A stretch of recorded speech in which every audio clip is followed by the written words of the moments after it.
give me your email.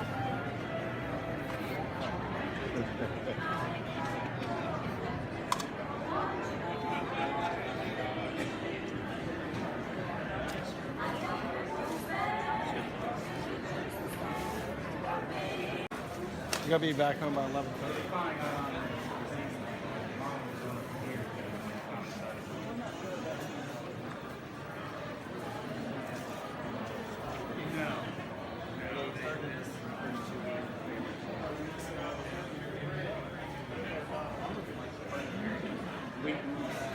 Totally molded in clear plastic.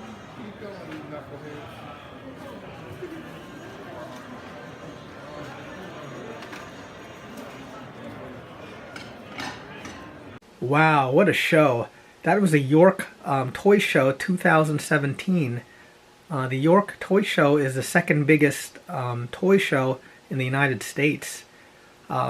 It's traditionally held on the first Sunday after Thanksgiving. There's a $5 entrance fee and kids go in for free. So I'd like to give you my opinion on the toy market based on my analysis now and from the past and from talking to the dealers at the show. I was surprised to see more kids than usual. Not too many kids usually attend these shows. It's usually male dominated. I've seen mostly mid to older age men, but I was also surprised to see a lot of females there too. Up to 25% were there. So I was very amazed with the turnout this time. There were over 4,000. Parking lot was packed. But if you've never been to a big toy show before and you're from the Northeast, it's definitely worth trying to make a visit to one of these shows and also take your kids along too. Okay, I will show you some of the toys that I purchased in the York Toy Show a few days ago. Some of these I will keep for my personal collection. Others I will sell at my display case in the antique mall. Putting nice quality eye-appealing items strategically draws attention to the showcase. So I bought these 1975 Matchbox cars. These were my sister's favorite growing up. By far, the transportation-related toys dominated in sales at the show. Most were car-related, with Matchbox and Hot Wheels being very popular. Dealers had large bins of slightly used Matchbox cars and Hot Wheels for as low as $2 each. Mint condition ones were selling at $10. Mint ones with boxes added significant value and were going for $20 to $50, and many did sell. And I also bought some modern Hot Wheels. And these I mainly bought for my nephew who's having a birthday this weekend. And a lot of the newer cars were also very popular. Regarding other toys, Barbies, they had their strong following with vendors selling from vintage to modern. Prices have gone down compared to past years. I picked up this one from the early 60s for my display case. There were many vintage toys and play sets that were very impressive. I bought this Thomas Playtime School set due to its eye appeal, age, and condition. It appears to be missing a desk though, but it has its original chalk and intact cutouts.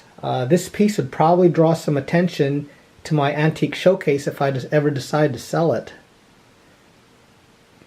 Action figures such as Star Wars, Marvel, DC were popular with the help of present-day movies hyping the interest.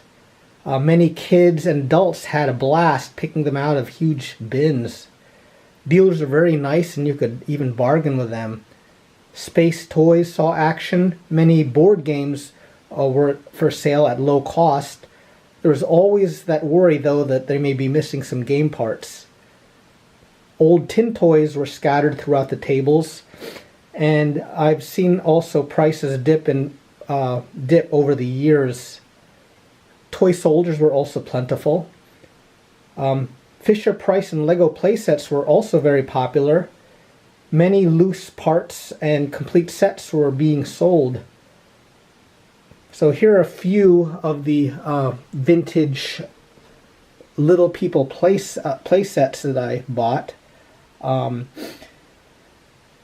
the future, I will show you some of my huge collection of vintage little play sets. So this one is the dump truck. These were the wooden Little People. They seem to be very popular compared to the plastic ones. And there's a Fisher-Price Little Mart. It has a gas station and even a little car wash there. So I'll add that to my collection, which I will show you in a future video. So in conclusion, it was very nice and to see a favorable interest in the toy market. A lot of older people look for toys that they once owned. Unfortunately, the future of old toys lies on the younger generation, where funds are being diverted to computer games, apps. So we need to get the younger people interested again in toys. Timing can make a difference, when certain movies come out. But I believe that cars will always have their strong following. Appreciation and value for most toys is not the norm anymore. So what is hot with hype one day may be unattractive in the future. For investors, one should have a love for what they are collecting. Look at it as something you enjoy and you can never go wrong. So this concludes the analysis on the toy market. And in the future, again, I will show you the massive vintage Little People collection of playsets. So take care.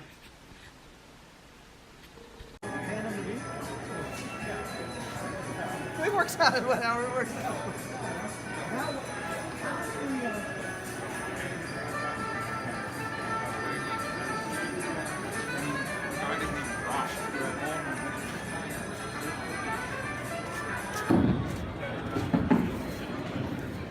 Can I have your attention, please? We do have an antique race car out here in the lobby. If anyone would like their picture taken with it, come on up and Cliff would be more than happy to take your picture. The race car is